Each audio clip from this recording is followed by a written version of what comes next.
이스라엘군과 하마스 간 교전 발생, 가자 휴전 협정 붕괴 위기, 중동 정세 긴장 고조, 가자 휴전 협정이 깨질 수 있습니다. 이 한 문장이 백악관 상황실을 얼어붙게 만들었습니다. 트럼프 대통령이 심혈을 기울였던 중동 평화 협상, 노벨 평화상까지 거론되던 역사적 합의가 무너질 위기에 처한 겁니다. 그런데 왜 미국은 이렇게 초조해하는 걸까요? 단순히 휴전 협정 하나가 깨진다고 이렇게까지 전전긍긍할 이유가 있을까요?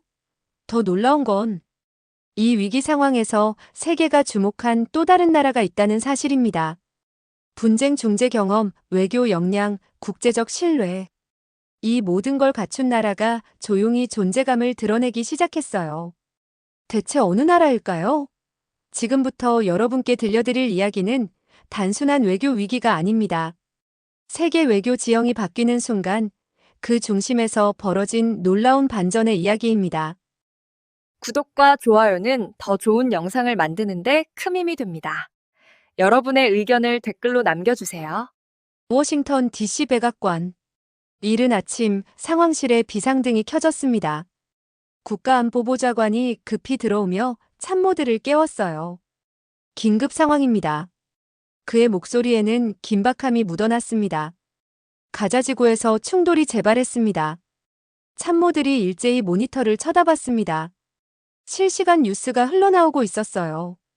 이스라엘군과 하마스 간 교전 발생, 가자 휴전 협정 붕괴 위기, 중동 정세 긴장 고조. 대통령님께 보고해야 합니다. 국가안보보좌관이 전화기를 들었습니다. 백악관 집무실. 트럼프가 급히 들어왔습니다. 아직 완전히 잠에서 깨지 못한 표정이었어요. 무슨 일입니까? 그가 날카롭게 물었습니다. 가자 휴전 협정이 위태롭습니다. 국가안보보좌관이 보고했습니다. 어젯밤 가자지구 북부에서 이스라엘군과 하마스 무장 조직 간 충돌이 발생했어요. 사상자가 나왔습니다. 휴전 협정을 위반한 겁니까? 아직 확실하지 않습니다. 국무장관이 자료를 펼쳤습니다. 양측 모두 상대방이 먼저 공격했다고 주장하고 있어요. 진상 파악이 시급합니다. 트럼프의 얼굴이 굳어졌습니다. 그는 의자에 깊숙이 앉았어요. 이 협정을 얼마나 공들여 만들었는지 아십니까? 그가 낮게 말했습니다. 1년이 넘게 협상했어요. 중동 각국을 설득하고 이스라엘과 하마스를 테이블에 앉혔습니다. 그게 다 물거품이 된다는 겁니까? 최악의 경우 그럴 수 있습니다. 국가안보보좌관이 조심스럽게 답했습니다. 양측의 강경파들이 이번 사건을 빌미로 전면전을 요구하고 있어요. 트럼프는 책상을 주먹으로 쳤습니다. 안 됩니다. 절대 안 돼요. 각하. 국무장관이 입을 열었습니다. 이 협정은 단순한 휴전이 아닙니다. 각하의 외교 유산이에요. 노벨 평화상 후보로까지 거론됐습니다. 알고 있습니다. 트럼프가 창밖을 바라봤습니다. 그래서 더 무너뜨릴 수 없어요. 이게 깨지면 내 외교 성과가 모두 사라집니다. 어떻게 하시겠습니까? 즉시 움직입니다. 트럼프가 단호하게 말했습니다. 부통령을 중동에 급파하세요. 쿠슈너 특사도 보내고요. 이스라엘 총리와 긴급 통화를 연결하세요. 참모들이 분주하게 움직이기 시작했습니다. 몇 시간 후, 트럼프는 이스라엘 총리와 화상 통화를 하고 있었습니다. 총리님, 휴전을 유지해야 합니다. 트럼프가 설득했습니다. 이번 충돌은 우발적인 것일 수 있어요. 전면전으로 확대하면 양측 모두 손해입니다. 하지만 대통령님, 이스라엘 총리가 반박했습니다. 하마스가 먼저 공격했어요. 우리 군인 3명이 부상당했습니다. 보복하지 않으면 우리 국민이 용납하지 않을 겁니다. 진상을 먼저 파악합시다. 트럼프가 간곡하게 말했습니다. 성급한 보복은 상황을 악화시킬 뿐이에요. 며칠만 기다려 주십시오. 이스라엘 총리가 한숨을 쉬었습니다. 우리 내부 여론이 들끓고 있어요. 국민들이 강경 대응을 요구합니다. 제가 하마스와도 대화하겠습니다. 트럼프가 약속했습니다. 양측 모두 자제하도록 설득할게요. 통화가 끝났습니다. 트럼프는 지친 표정으로 의자에 기댔어요. 얼마나 더 뛰어다녀야 합니까? 그가 중얼거렸습니다. 휴전 하나 지키는 게 이렇게 어렵습니까? 중동 문제는 원래 복잡합니다. 국무장관이 위로했습니다. 수십 년간 쌓인 갈등이에요. 하루아침에 해결되지 않습니다. 하지만 우리가 해냈잖아요. 트럼프가 반박했습니다.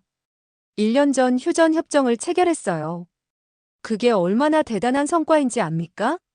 알고 있습니다. 그래서 더 지켜야 합니다. 백악관 브리핑룸. 대변인이 기자들 앞에 섰습니다. 가자지구 상황에 대해 브리핑하겠습니다. 그가 말했습니다. 트럼프 대통령께서 양측과 긴급 협의를 진행 중입니다. 우리는 휴전 협정이 유지되도록 모든 노력을 다하고 있어요. 협정이 깨질 가능성은 얼마나 됩니까? 한 기자가 물었습니다. 배제할 수 없습니다. 대변인이 솔직하게 답했습니다. 하지만 우리는 최악의 상황을 막기 위해 최선을 다하고 있어요. 부통령이 중동으로 가는 게 사실입니까? 그렇습니다. 현지에서 직접 중재에 나설 예정입니다. 쿠슈너 특사도요? 네, 쿠슈너 선임 고문도 동행합니다. 기자들이 술렁였습니다.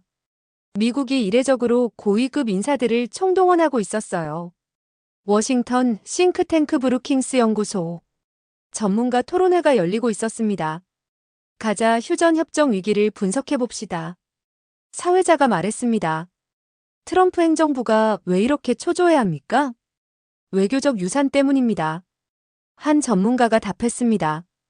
이 협정은 트럼프의 최대 외교 성과예요. 노벨상까지 거론됐죠. 이게 무너지면 그의 외교 점수가 모두 날아갑니다. 단순히 개인적 명예 때문입니까? 그것만은 아닙니다. 또 다른 전문가가 설명했습니다. 미국의 중동 영향력이 걸린 문제예요. 만약 미국이 중재한 협정이 깨지면 미국의 중동 외교 신뢰도가 추락합니다. 그렇다면 미국이 반드시 지켜야 하는군요. 그렇습니다. 하지만 쉽지 않아요. 이스라엘과 하마스 모두 내부 압박이 심합니다. 백악관 상황실. 밤이 깊어가고 있었습니다. 트럼프는 여전히 자리를 지키고 있었어요. 최신 상황을 보고하세요. 그가 말했습니다. 이스라엘이 이틀간 보복 공격을 자제하기로 했습니다. 국가안보보좌관이 보고했습니다. 하마스도 추가 공격을 하지 않겠다고 밝혔어요. 다행입니다. 트럼프가 안도의 한숨을 쉬었습니다. 하지만 근본적인 해결은 아닙니다. 국무장관이 우려를 표했습니다. 언제든 다시 불붙을 수 있어요. 알고 있습니다. 트럼프가 고개를 끄덕였습니다. 그래서 우리가 계속 뛰어다녀야 하는 거죠. 휴전을 지키기 위해서요. 세계의 눈이 중동으로 향했습니다. 미국은 전전긍긍하고 있었어요. 트럼프의 외교 유산이 무너질 위기. 백악관이 흔들리는 순간이었습니다. 워싱턴 백악관 전략회의실. 대형 스크린에 중동 지도가 펼쳐져 있었습니다. 가자지구가 붉은색으로 깜빡이고 있었어요. 휴전이 무너지면 어떻게 됩니까? 트럼프가 참모들에게 물었습니다. 회의실이 무겁게 가라앉았어요. 최악의 시나리오를 말씀드리겠습니다. 국가안보보좌관이 자료를 펼쳤습니다. 첫째, 이스라엘과 하마스 간 전면전이 재개됩니다. 사상자가 급증하고 인도주의적 재앙이 발생해요. 둘째는요? 미국의 중동 외교 신뢰도가 붕괴합니다. 국무장관이 이어받았습니다. 우리가 중재한 협정이 깨진다는 건 미국이 중동을 통제할 능력이 없다는 걸 의미해요. 셋째, 중앙정보국 국장이 침울하게 말했습니다. 이란과 그 동맹국들이 개입할 가능성이 높습니다. 지역 전체가 불안정해지는 거죠. 트럼프는 잠시 눈을 감았습니다. 상상만 해도 끔찍한 시나리오였어요. 그리고 가장 중요한 것, 국무장관이 단호하게 말했습니다. 각하의 외교 유산이 완전히 무너집니다. 노벨 평화상은 물론이고 역사의 평화의 대통령으로 기록될 기회도 사라져요. 절대 그럴 수 없습니다. 트럼프가 자리에서 일어났습니다. 모든 수단을 동원해서라도 이 협정을 지켜야 합니다. 구체적인 계획이 있으십니까? 부통령을 즉시 텔아비브로 보내세요. 트럼프가 지시했습니다. 쿠슈너 특사는 카타르로 가서 하마스 대표들을 만나게 하고요. 나는 직접 사우디와 이집트 정상들과 통화하겠습니다. 모두 고위급 인사들입니다. 국가안보보좌관이 우려를 표했습니다. 이렇게 대대적으로 움직이면 외신들이 우리가 초조해한다고 보도할 겁니다. 상관없습니다. 트럼프가 단호하게 말했습니다. 초조한 게 맞아요. 이 협정은 반드시 지켜져야 합니다. 체면 같은 건 나중 문제예요. CNN 뉴스룸. 앵커가 긴급 속보를 전하고 있었습니다. 백악관이 가자 휴전 협정 위기에 총력 대응하고 있습니다. 화면에 헤드라인이 떴어요. 부통령 중동 긴급 방문. 쿠슈너 특사 하마스 중재 나서. 트럼프 중동 정상들과 연쇄 통화. 이례적인 움직임입니다. CNN 외교 전문 기자가 분석했습니다. 미국이 고위급 인사들을 총동원한 건 사태가 그만큼 심각하다는 뜻이에요. 협정이 깨질 가능성은 얼마나 됩니까? 배제할 수 없습니다. 현지 상황이 매우 불안정해요. 뉴욕타임스 본사. 긴급 편집회의가 열렸습니다. 가자 상황을 톱으로 가져갑시다. 편집장이 결정했습니다. 제목은 어떻게 할까요? 트럼프의 외교 유산 위기 가자 휴전 붕괴 초읽기. 한 기자가 제안했습니다. 좋습니다. 각도는 미국의 초조함에 초점을 맞춥니다. 기사가 나갔습니다. 첫 문단은 이랬어요. 트럼프 대통령의 최대 외교 성과인 가자 휴전 협정이 붕괴 위기에 처했다. 백악관은 부통령과 특사를 긴급 파견하는 등 총력전을 펼치고 있지만 현지 상황은 여전히 불안정하단. 워싱턴 포스트도 비슷한 논조였습니다. 휴전 협정 위기, 트럼프의 중동 외교 시험대. 제목이었습니다. 미국이 중재한 협정이 무너진다면 이는 미국 외교력의 한계를 드러내는 것이다. 트럼프 행정부는 필사적으로 협정을 지키려 하고 있다. 텔아비브 벤구리온 공항. 미국 부통령의 전용기가 착륙했습니다. 이스라엘 외교부 장관이 영접했어요.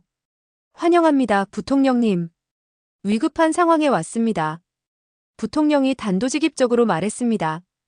휴전을 반드시 유지해야 합니다. 우리도 원합니다. 이스라엘 장관이 답했습니다. 하지만 국민 여론이 문제예요. 강경 대응을 요구하는 목소리가 큽니다. 총리님과 만날 수 있습니까? 오후에 면담이 잡혀 있습니다. 이스라엘 총리 관저. 부통령과 총리가 마주 앉았습니다. 총리님, 미국은 이 협정을 매우 중요하게 봅니다. 부통령이 말했습니다. 트럼프 대통령께서 직접 저를 보내셨어요. 압니다. 이스라엘 총리가 고개를 끄덕였습니다. 하지만 우리 입장도 이해해 주십시오. 하마스가 계속 도발하는데 가만히 있을 수는 없어요. 도발의 증거가 확실합니까? 조사 중입니다. 하지만 우리 군인들이 부상당한 건 사실이에요. 그렇다면 조사가 끝날 때까지 기다립시다. 부통령이 설득했습니다. 성급한 보복은 상황을 악화시킬 뿐입니다. 카타르 도하. 쿠슈너 특사가 고급 호텔에서 하마스 대표들과 비밀 회동을 하고 있었습니다. 휴전을 지켜야 합니다. 쿠슈너가 말했습니다. 우리가 얼마나 어렵게 이 협정을 만들었는지 아십니까? 우리도 알고 있습니다. 하마스 대표가 답했습니다. 하지만 이스라엘이 먼저 공격했어요. 우리 민간인 5명이 죽었습니다. 이스라엘은 당신들이 먼저 공격했다고 주장합니다. 거짓말입니다. 하마스 대표가 목소리를 높였습니다. 우리에겐 증거가 있어요. 그렇다면 그 증거를 국제사회에 제출하십시오. 쿠슈너가 차분하게 말했습니다. 공정한 조사를 받읍시다. 그 전까지는 양측 모두 자제해야 해요. 우리 국민이 용납하지 않을 겁니다. 하지만 전면전으로 가면 양측 모두 더 많은 희생을 치르게 됩니다. 쿠슈너가 단호하게 말했습니다. 평화가 답입니다. 백악관 집무실. 트럼프가 사우디 왕세자와 화상통화를 하고 있었습니다. 왕세자님, 도와주셔야 합니다. 트럼프가 간곡하게 말했습니다. 사우디가 하마스에 영향력을 행사해주세요. 우리도 휴전이 유지되길 바랍니다. 왕세자가 답했습니다. 하지만 하마스는 우리 말을 잘 듣지 않아요. 카타르와 협력하십시오. 알겠습니다. 노력해보겠습니다. 통화가 끝나자 트럼프는 이집트 대통령에게 전화를 걸었습니다. 대통령님, 이집트의 중재가 필요합니다. 우리도 최선을 다하고 있습니다. 이집트 대통령이 답했습니다. 하지만 양측 모두 감정적으로 대응하고 있어요. 진정시키기가 쉽지 않습니다. 그래도 해야 합니다. 트럼프의 목소리에 절박함이 묻어났습니다. 이 협정이 무너지면 중동 전체가 다시 혼란에 빠집니다. 알고 있습니다. 계속 노력하겠습니다. 워싱턴 싱크탱크 중동연구소. 전문가 세미나가 열리고 있었습니다. 미국이 왜 이렇게 필사적입니까? 한 참석자가 물었습니다. 세계 외교의 주도권이 걸려있기 때문입니다. 발표자가 답했습니다. 미국이 중재한 협정이 무너진다면 미국의 중동 영향력이 추락해요. 다른 나라들이 미국을 신뢰하지 않게 됩니다. 그렇다면 미국은 반드시 지켜야 하는군요. 그렇습니다. 하지만 쉽지 않아요. 중동 분쟁은 수십 년간 쌓인 증오의 산물입니다. 하루아침에 해결되지 않아요. 백악관 상황실. 참모들이 최신 보고를 올리고 있었습니다. 부통령이 이스라엘에서 일정 성과를 거뒀습니다. 국가안보보좌관이 보고했습니다. 이스라엘이 일주일간 보복을 자제하기로 했어요. 하마스는요? 트럼프가 물었습니다. 쿠슈너 특사가 설득 중입니다. 아직 확답은 없지만 긍정적인 신호가 보입니다. 다행입니다. 트럼프가 안도의 한숨을 쉬었습니다. 하지만 아직 끝난 게 아닙니다. 계속 압박해야 해요. 세계가 지켜보고 있었습니다. 미국이 필사적으로 뛰어다니는 모습을요. 휴전이 무너진다면 미국의 외교 신뢰도도 함께 무너질 거였습니다. 그래서 트럼프는 모든 걸 걸고 있었어요. 이 협정을 지키기 위해서 말입니다. 워싱턴 백악관 상황실. 대형 스크린에 세계 지도가 펼쳐져 있었습니다. 미국에서 중동으로 향하는 비행기 궤적들이 잇따라 그려지고 있었어요. 부통령 텔아비브 도착. 쿠슈너 특사 도하 체류 중. 국무장관 리야드 방문 예정. 우리가 지금 뭘 하고 있는 겁니까? 트럼프가 지도를 보며 물었습니다. 전 세계에 우리가 초조하다는 걸 광고하고 있어요. 하지만 선택의 여지가 없습니다. 국가안보보좌관이 답했습니다. 휴전을 지키려면 모든 수단을 동원해야 해요. 문제는 그겁니다. 트럼프가 한숨을 쉬었습니다. 우리가 이렇게 뛰어다닐수록 세계는 미국이 약해졌다고 생각해요. 회의실이 무거운 침묵에 잠겼습니다. 모두가 알고 있었어요. 트럼프의 말이 맞다는 걸요. 한 번의 실수로 모든 외교 점수를 잃을 수도 있습니다. 국무장관이 조심스럽게 말했습니다. 이 협정이 깨지면 그동안 쌓아온 중동에서의 신뢰가 한순간에 무너집니다. 그래서 더 빨리 움직여야 하는 거 아닙니까? 그렇습니다. 하지만 국무장관이 말을 멈췄습니다. 하지만 뭡니까? 너무 급하게 움직이면 역효과가 날 수도 있어요. 상대방들이 우리의 약점을 악용할 수 있습니다. 런던 파이낸셜 타임스 편집실. 기자들이 미국의 움직임을 분석하고 있었습니다. 미국이 정말 초조해 보입니다. 한 기자가 말했습니다. 고위급 인사들을 총동원하는 건 이례적이에요. 기사 각도를 어떻게 잡을까요? 미국 외교력의 한계. 선임 기자가 제안했습니다. 과거에는 미국이 명령하면 중동 국가들이 따랐어요. 하지만 지금은 직접 뛰어다니며 설득해야 합니다. 기사가 나갔습니다. 미국의 초조한 외교 가자 휴전을 지키기 위한 필사적 노력. 트럼프 행정부가 중동 전역에 고위급 인사들을 파견하며 휴전 협정 유지에 총력을 기울이고 있다. 이는 미국의 중동 영향력이 예전만 못하다는 방증이다. 베이징 인민일보도 비슷한 논조였습니다. 미국 중동 외교의 위기. 제목이었습니다. 미국이 자국이 중재한 협정조차 지키지 못하고 있다. 이는 미국 패권의 쇠퇴를 보여주는 또 하나의 사례다. 모스크바 타스 통신도 한마디 거들었습니다. 트럼프의 외교 유산, 붕괴 위기.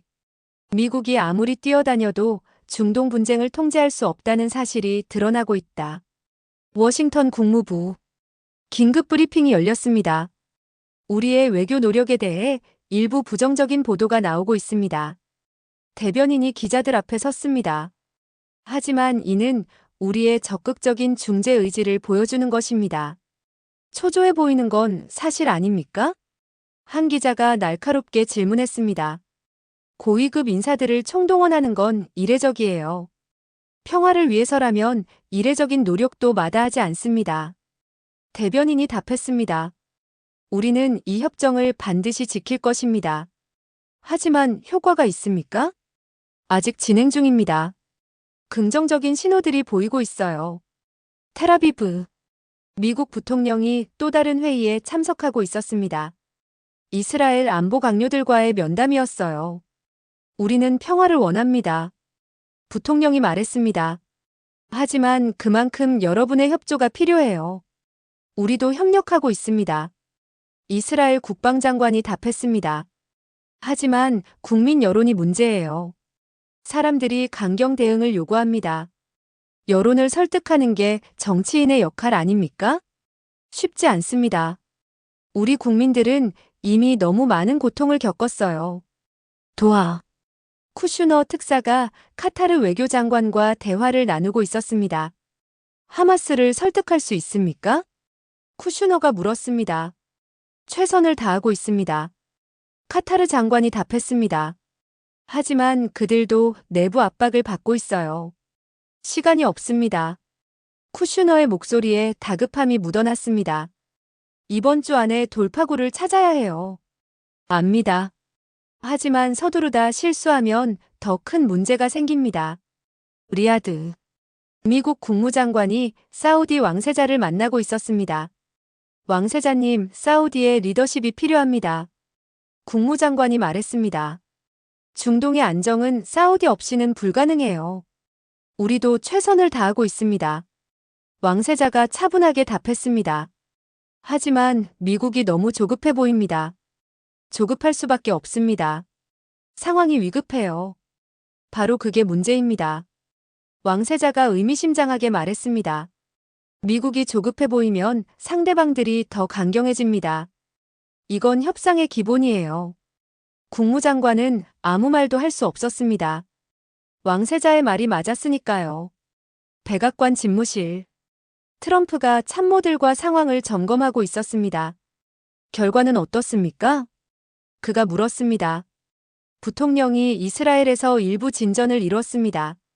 국가안보보좌관이 보고했습니다. 하지만 확정적이진 않아요. 쿠슈너는요? 하마스와 대화는 계속하고 있지만 구체적인 합의는 없습니다. 국무장관은요? 사우디가 협조하겠다고 했지만 조건이 있습니다. 조건이요? 트럼프의 얼굴이 굳었습니다. 미국이 중동에서 더 큰 역할을 해달라는 겁니다. 군사적 지원을 늘려달라고 하더군요. 이걸로 협상을 하고 있습니까? 트럼프가 책상을 쳤습니다. 우리가 평화를 위해 애쓰는데 그들은 이익을 챙기려 하는군요. 그게 국제 정치입니다. 국무장관이 씁쓸하게 말했습니다. 우리가 급하면 급할수록 상대방은 더 많은 걸 요구해요. 워싱턴 싱크탱크 전략국제문제연구소. 긴급 토론회가 열렸습니다. 미국이 불안해할 때 진짜 강한 나라는 어떤 나라입니까? 사회자가 물었습니다. 흔들리지 않는 나라입니다. 한 전문가가 답했습니다. 미국이 이렇게 뛰어다니는 동안 정작 평정심을 유지하는 나라들이 더 강해 보여요. 예를 들면요. 유럽 국가들은 관망하고 있습니다. 중국과 러시아는 비판만 하고 있고요. 하지만 아시아의 한 나라는 다릅니다. 어느 나라입니까? 한국입니다. 전문가가 설명했습니다. 한국은 분쟁 중재 경험이 풍부해요. 남북 관계를 관리해왔고 국제 평화 유지 활동에도 적극적이었죠. 게다가 중동 국가들과도 좋은 관계를 유지하고 있습니다. 한국이 이번 사태에 개입할 가능성이 있습니까? 아직은 조용히 지켜보고 있습니다. 하지만 미국이 계속 허둥댄다면 국제사회가 한국 같은 대안을 찾을 수도 있어요. 백악관 상황실. 밤이 깊어가고 있었습니다. 트럼프는 여전히 모니터들을 주시하고 있었어요. 우리가 계속 이렇게 뛰어다녀야 합니까? 그가 지친 목소리로 물었습니다. 선택의 여지가 없습니다.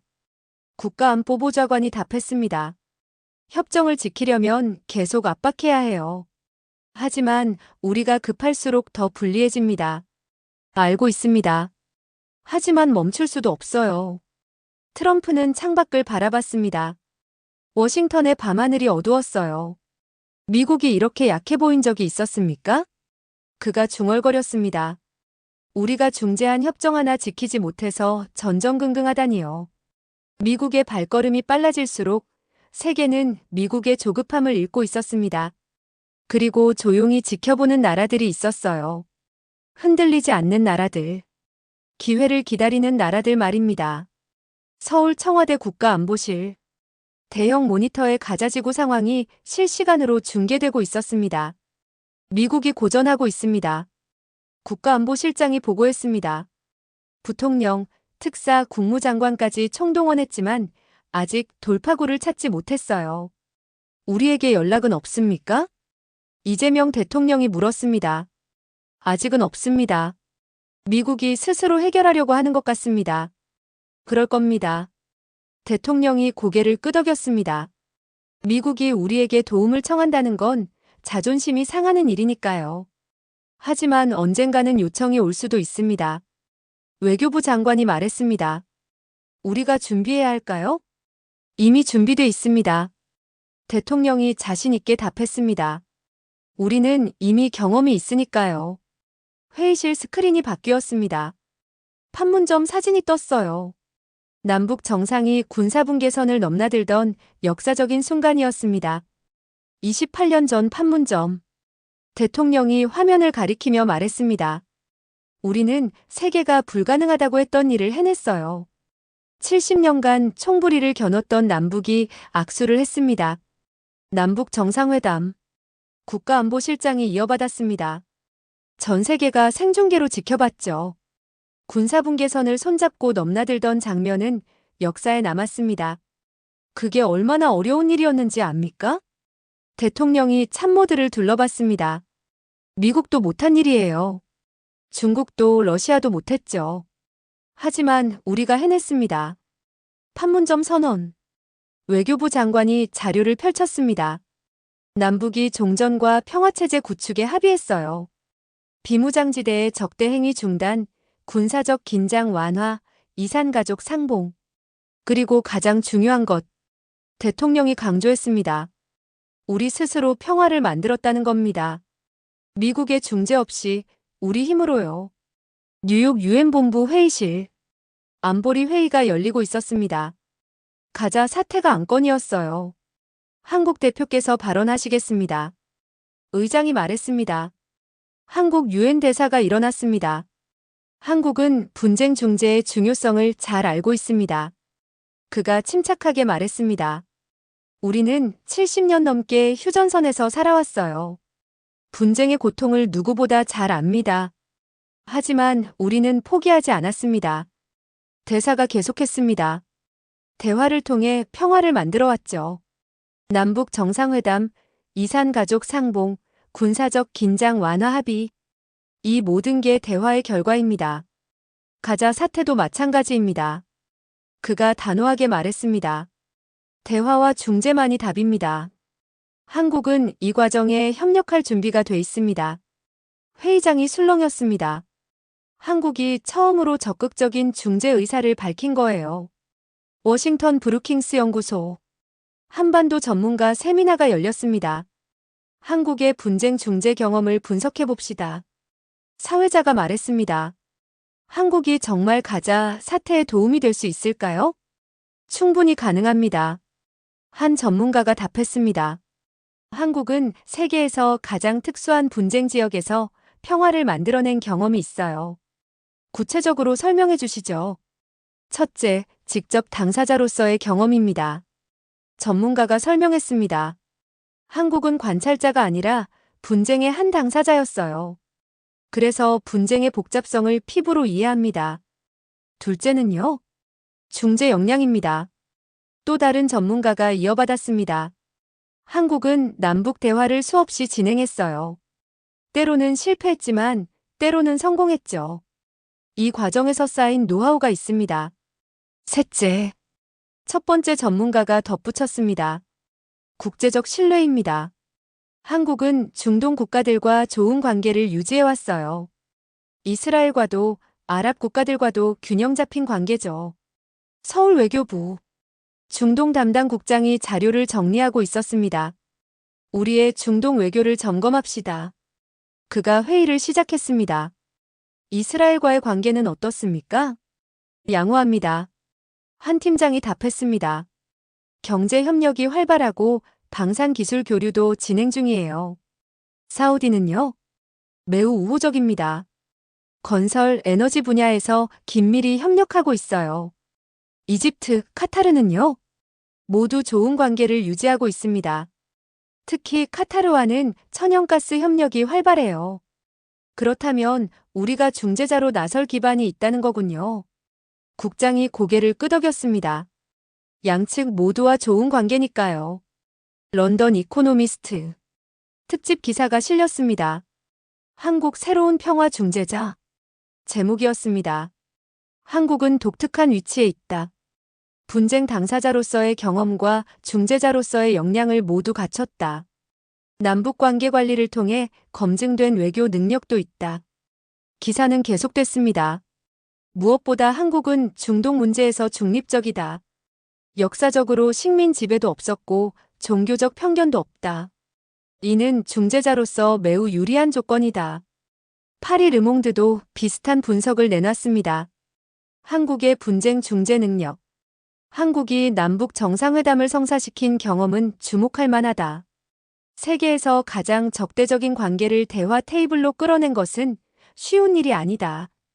서울 청와대 이재명 대통령이 중동 전문가들과 간담회를 하고 있었습니다. 만약 미국이 우리에게 도움을 청한다면 어떻게 해야 합니까? 대통령이 물었습니다. 신중하게 접근해야 합니다. 한 전문가가 답했습니다. 중동 문제는 매우 복잡해요. 종교, 역사, 정치가 얽혀 있죠. 하지만 우리에게 유리한 점도 있습니다. 또 다른 전문가가 말했습니다. 우리는 어느 편도 아니에요. 이스라엘도 팔레스타인도 우리를 적으로 보지 않습니다. 남북 대화 경험도 활용할 수 있습니다. 세 번째 전문가가 덧붙였습니다. 휴전선에서의 대화, 군사적 긴장 완화, 인도적 협력. 이 모든 게 가자에도 적용될 수 있어요. 그렇다면 우리가 준비해야 할 것은 뭡니까? 첫째, 양측과의 신뢰 구축입니다. 전문가들이 설명했습니다. 둘째, 구체적인 중재안 마련. 셋째, 국제사회의 지지 확보예요. 백악관 상황실. 참모들이 한국의 움직임을 보고하고 있었습니다. 한국이 유엔에서 중재 의사를 밝혔습니다. 국가안보보좌관이 말했습니다. 조심스럽게 접근하고 있어요. 한국이 도움이 될까요?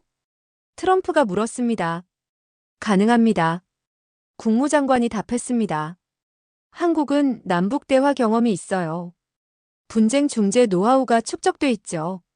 하지만 우리가 한국에게 도움을 청한다는 건 트럼프가 말을 흐렸습니다. 자존심이 상하는 일입니다. 각하, 지금은 자존심 챙길 때가 아닙니다. 국무장관이 조심스럽게 말했습니다. 협정을 지키는 게 우선이에요. 서울 청와대 집무실. 이재명 대통령이 창밖을 바라보고 있었습니다. 휴전선 위에서 협상하던 나라. 그가 중얼거렸습니다. 이제는 세계의 분쟁을 중재할 수 있는 나라가 됐습니다. 한국은 이미 경험이 있었습니다. 판문점에서 평양에서 수없이 대화를 나눴던 경험이요. 세계가 불가능하다고 했던 남북 정상회담을 성사시킨 경험 말입니다. 그리고 이제 그 경험이 빛을 발할 순간이 다가오고 있었어요. 워싱턴 국립문서보관소. 낡은 문서들이 가득 쌓여 있었습니다. 한 연구원이 먼지 쌓인 파일을 꺼내 펼쳤어요. 1973년 중동 전쟁 종전 협정. 그가 중얼거렸습니다. 미국 국무장관 헨리 키신저가 중재했지. 문서 속 사진에는 젊은 키신저가 이집트와 이스라엘 정상들 사이에 서 있었습니다. 당당한 모습이었어요. 그때는 미국이 명령하면 세계가 따랐다. 연구원이 감회에 젖었습니다. 중동도 예외가 아니었어. 다른 파일을 꺼냈습니다. 1978년 캠프 데이비드 협정. 이집트 대통령과 이스라엘 총리가 지미 카터 대통령과 함께 웃고 있는 사진이었어요. 미국이 주도하고 세계가 박수쳤지. 1991년 오슬로 협정도 마찬가지야. 그가 또 다른 문서를 펼쳤습니다. 빌 클린턴이 중재했고 이스라엘과 팔레스타인이 악수했어. 하지만 지금은 연구원이 한숨을 쉬었습니다. 트럼프는 부통령과 특사를 보내며 애걸하고 있지. 뉴욕 컬럼비아 대학교 국제관계학과 교수가 학생들에게 강의하고 있었습니다. 미국의 중동 외교 역사를 봅시다. 그가 슬라이드를 넘겼습니다. 1945년대부터 2995년대까지 미국은 중동의 절대 강자였어요. 명령하면 따르는 나라들이었죠. 하지만 2000년대 들어 변화가 시작됐습니다. 다음 슬라이드가 떴어요. 이라크 전쟁의 실패, 아랍의 봄 대응 실패, 시리아 내전 개입 실패. 미국의 중동 영향력이 약해지기 시작했어요. 그리고 지금 교수가 학생들을 둘러봤습니다. 트럼프는 자신이 중재한 협정조차 지키지 못하고 있습니다. 이게 무엇을 의미할까요? 한 학생이 손을 들었습니다. 미국이 더 이상 중동의 주인이 아니라는 뜻입니까?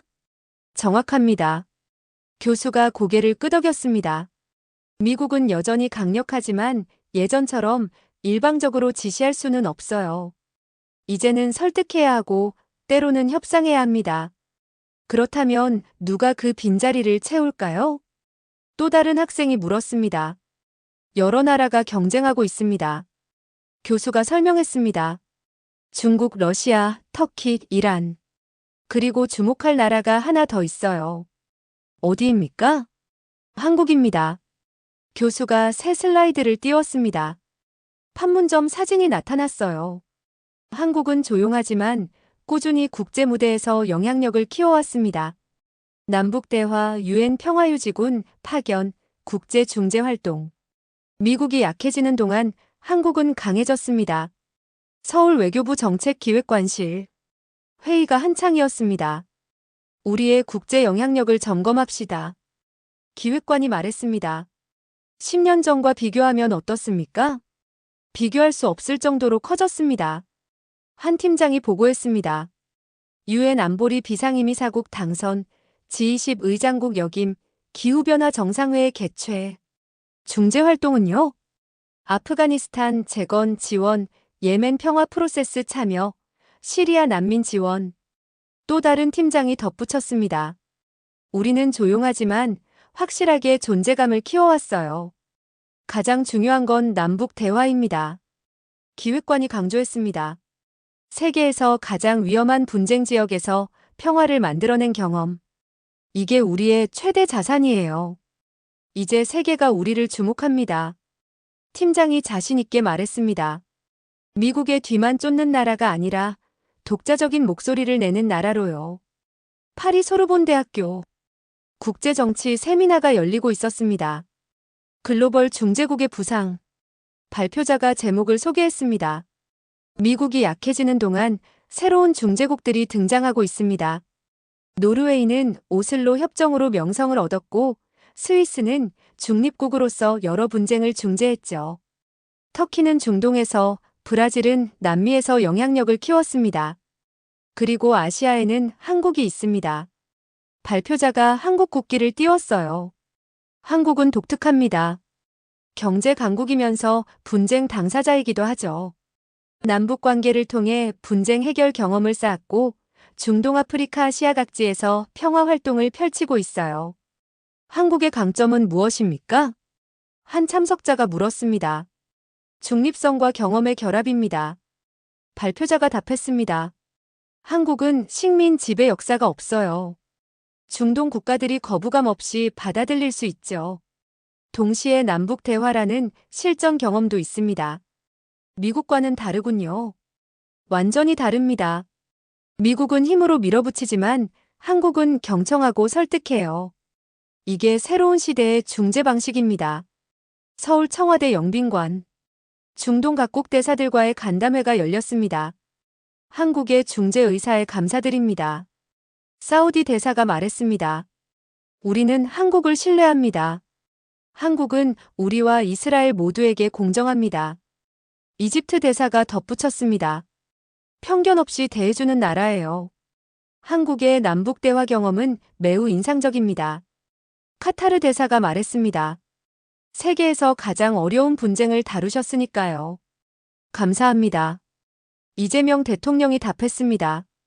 우리는 평화의 가치를 잘 압니다. 분쟁의 고통을 겪어봤기 때문이에요. 만약 한국이 가자 사태에 나선다면 환영할 겁니까? 대통령이 조심스럽게 물었습니다. 물론입니다. 대사들이 일제히 답했습니다. 한국의 중재를 신뢰합니다. 워싱턴 백악관. 트럼프가 보좌관들과 대화하고 있었습니다. 한국이 움직이고 있습니다. 국가안보보좌관이 보고했습니다. 중동 국가들과 접촉하고 유엔에서도 적극적으로 발언하고 있어요. 한국이 우리를 제치려는 겁니까? 트럼프가 날카롭게 물었습니다. 그런 건 아닙니다. 국무장관이 진정시켰습니다. 하지만 한국은 조용히 입지를 다지고 있어요. 우리가 허둥대는 동안 말이죠. 과거에는 상상도 못했을 일입니다. 국가안보보좌관이 씁쓸하게 말했습니다. 한국이 중동 문제에서 우리와 경쟁하다니요. 경쟁이 아닙니다. 트럼프가 정정했습니다. 한국은 협력자예요. 하지만 그가 말을 멈췄습니다. 하지만 무엇입니까? 우리가 약해 보이는 동안 한국은 강해 보입니다. 이게 문제예요. 런던 BBC 뉴스 특집 다큐멘터리가 방영되고 있었습니다. 변화하는 세계 외교 지형. 나레이션이 흘러나왔어요. 한때는 미국이 세계 분쟁의 유일한 중재자였습니다. 미국이 나서면 해결됐고 미국이 명령하면 세계가 따랐죠. 화면에 키신저, 카터, 클린턴의 사진이 스쳐갔습니다. 하지만 이제는 다릅니다. 미국은 여전히 강력하지만 더 이상 유일한 중재자가 아닙니다. 새로운 화면이 떴어요. 세계 각국의 깃발들이 나타났습니다.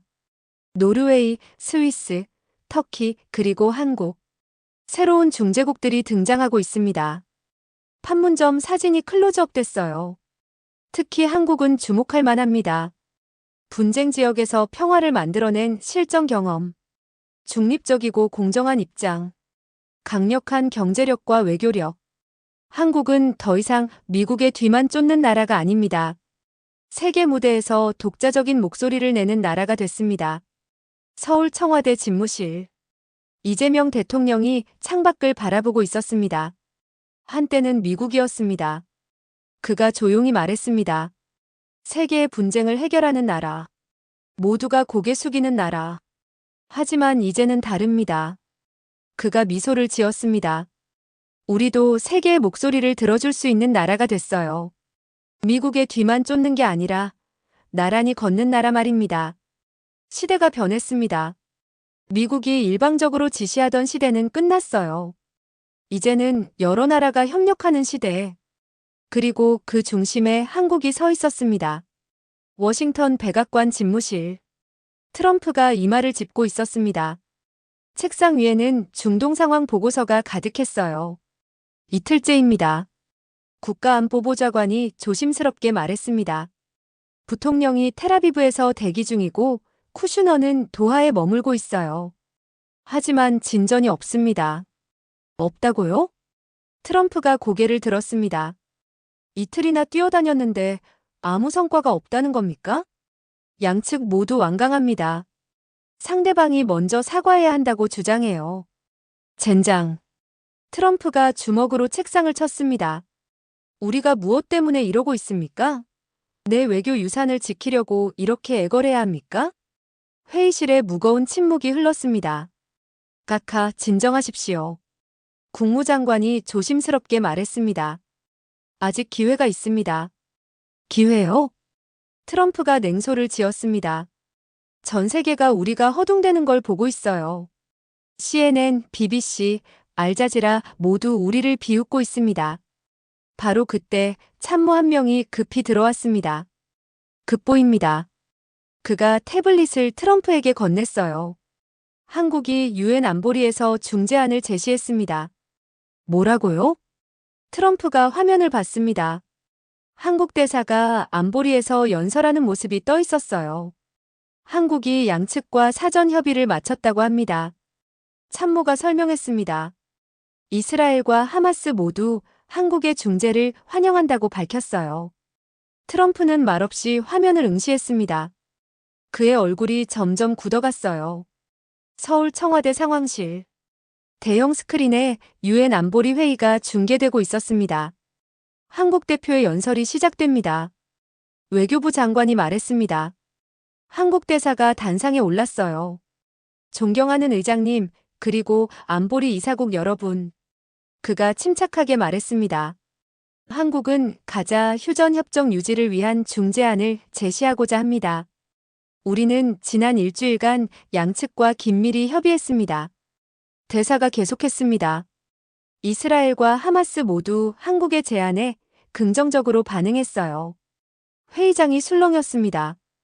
구체적인 제안은 다음과 같습니다. 대사가 자료를 펼쳤어요. 첫째, 독립적인 국제조사단 구성. 한국이 주도하고 유엔과 중동 국가들이 참여합니다. 둘째, 조사 기간 중 양측의 모든 적대 행위 중단. 셋째, 조사 결과에 따른 책임자 처벌과 보상. 넷째, 장기적 평화 프로세스 재개. 안보리 이사국들이 고개를 끄덕였습니다. 한국은 이 제안을 실행할 준비가 돼 있습니다. 대사가 단호하게 말했습니다. 우리는 남북 관계를 통해 분쟁 중재 경험을 쌓았어요. 이 경험을 가자 평화에 활용하고자 합니다. 런던 파이낸셜 타임스 본사. 긴급 편집회의가 열렸습니다. 한국이 대박을 터뜨렸습니다. 한 기자가 흥분해서 말했습니다. 미국이 헤매는 동안 한국이 해결책을 내놨어요. 제목을 어떻게 잡을까요? 한국의 외교 승리, 미국이 못한 일을 해냈다. 편집장이 결정했습니다. 각도는 한국의 여유와 미국의 초조함 대비예요. 기사가 나갔습니다. 미국이 고위급 인사들을 총동원하며 허둥대는 동안 한국은 조용히 양측과 협의를 마쳤다. 한국의 중재안은 구체적이고 실현 가능하다. 세계는 새로운 중재국의 탄생을 목격하고 있다. 뉴욕타임스도 일제히 보도했습니다. 한국 가자 중재의 새로운 주역으로. 트럼프가 이루지 못한 것을 한국이 해냈다. 분쟁 중재 경험과 중립적 입장이 빛을 발했다. 미국은 한국의 등장을 어떻게 받아들일까? 워싱턴 백악관. 트럼프가 긴급 회의를 소집했습니다. 한국이 우리를 제쳤습니다.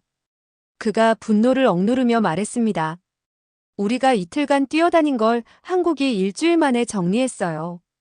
각하, 이건 경쟁이 아닙니다. 국무장관이 진정시키려 했습니다. 한국은 협력자예요. 그들이 성공하면 우리도 뭡니까? 트럼프가 끼어들었습니다. 전 세계가 한국을 칭찬하고 미국은 무능하다고 비웃는데요. 하지만 협정은 지켜집니다. 국가안보보좌관이 조심스럽게 말했습니다. 그게 우리의 목표 아니었습니까? 트럼프는 대답하지 않았습니다. 그는 창밖을 바라봤어요. 한국이 대체 언제 이렇게 강해졌습니까? 그가 중얼거렸습니다. 우리가 모르는 사이에 말이에요. 제네바 유엔 인권이사회. 긴급 회의가 열렸습니다. 한국의 제안에 대해 논의하겠습니다. 의장이 말했습니다. 이스라엘 대표께서 발언하시겠습니다. 이스라엘 대사가 일어났어요. 우리는 한국의 제안을 환영합니다. 그가 말했습니다. 한국은 공정하고 전문적이에요. 우리는 한국 주도의 조사단을 신뢰합니다. 팔레스타인 대표도 말씀하시죠. 팔레스타인 대사가 발언했습니다. 우리도 동의합니다. 한국은 편견 없이 우리를 대해왔어요. 한국의 중재를 받아들이겠습니다. 회의장이 박수로 가득 찼습니다. 서울 청와대 집무실. 이재명 대통령이 보고를 받고 있었습니다. 성공적입니다. 외교부 장관이 말했습니다. 양측 모두 우리 제안을 수용했어요. 유엔도 전폭 지지를 밝혔습니다. 미국 반응은요? 대통령이 물었습니다. 복잡해 보입니다. 국가안보실장이 답했습니다. 공식적으로는 환영한다고 했지만 내심 불편해하는 것 같아요. 당연합니다. 대통령이 미소를 지었습니다. 그들이 못한 일을 우리가 해냈으니까요. 하지만 우리는 조심해야 합니다. 실장이 조언했습니다. 미국을 자극하면 안 돼요. 우리는 협력자지 경쟁자가 아닙니다. 알고 있습니다. 대통령이 고개를 끄덕였습니다. 우리는 미국과 함께 가는 거예요. 다만 이제는 대등하게 말입니다. 워싱턴 싱크탱크 대서양 협의회. 긴급 토론회가 열렸습니다. 한국의 부상을 분석해 봅시다. 사회자가 말했습니다. 한국이 어떻게 이런 성과를 낼 수 있었습니까? 여유입니다. 한 전문가가 답했습니다. 미국은 초조했어요. 급하게 움직였고 그게 약점으로 작용했죠. 하지만 한국은 달랐습니다. 또 다른 전문가가 이어받았습니다. 한국은 천천히 조용히 움직였어요. 양측과 충분히 대화하고 신뢰를 쌓았죠. 그게 바로 외교의 본질입니다. 첫 번째 전문가가 강조했습니다. 힘으로 밀어붙이는 게 아니라 경청하고 설득하는 거예요. 한국이 그걸 보여줬습니다. 미국은 이제 어떻게 해야 합니까? 한국을 파트너로 인정해야 합니다. 전문가들이 입을 모았습니다. 경쟁자가 아니라 협력자로요. 세계는 이미 변했어요. 미국이 받아들여야 할 때입니다. 백악관 집무실.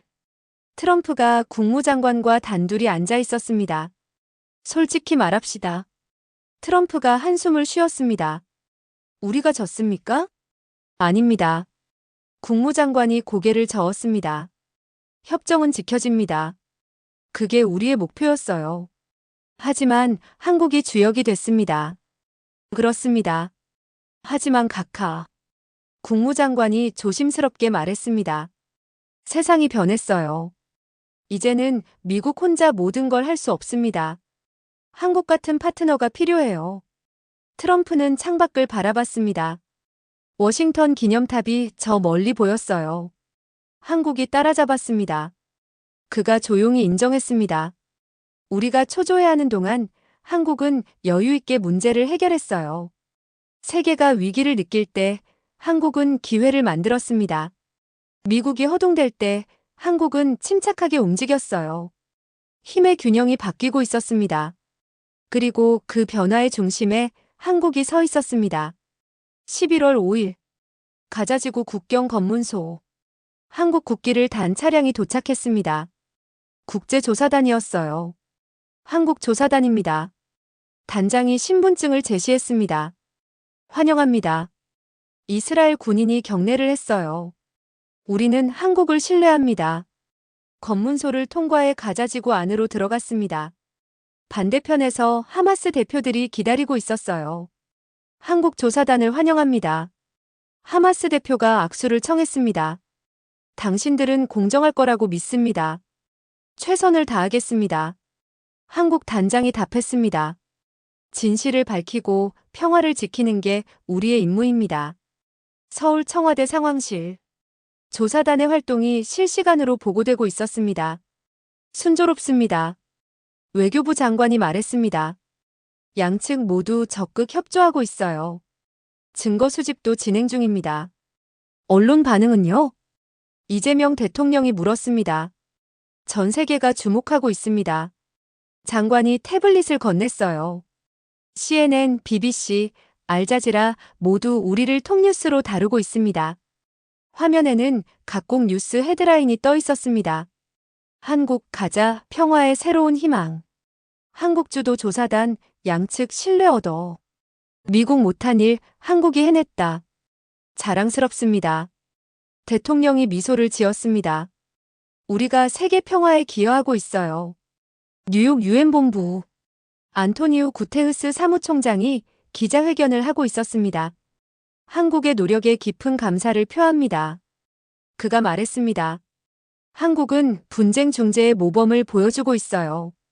전문성과 공정성, 그리고 헌신을 갖춘 나라입니다. 한국이 특별한 이유는 무엇입니까? 한 기자가 물었습니다. 경험입니다. 사무총장이 답했습니다. 한국은 세계에서 가장 위험한 분쟁 지역인 한반도에서 평화를 만들어낸 경험이 있어요. 그 노하우를 가자에 활용하고 있습니다. 미국과는 다른 접근입니까? 다릅니다. 사무총장이 신중하게 말했습니다. 미국은 강력하지만 때로 일방적이에요. 한국은 경청하고 이해하며 설득합니다. 이것이 새로운 시대의 외교 방식입니다. 워싱턴 백악관 상황실. 참모들이 한국의 활동을 지켜보고 있었습니다. 한국이 성공하고 있습니다. 국가안보보좌관이 보고했습니다. 조사가 순조롭고 양측 협력도 이끌어내고 있어요. 그래서요? 트럼프가 퉁명스럽게 물었습니다. 우리는 뭘 해야 합니까? 한국을 지지해야 합니다. 국무장관이 답했습니다.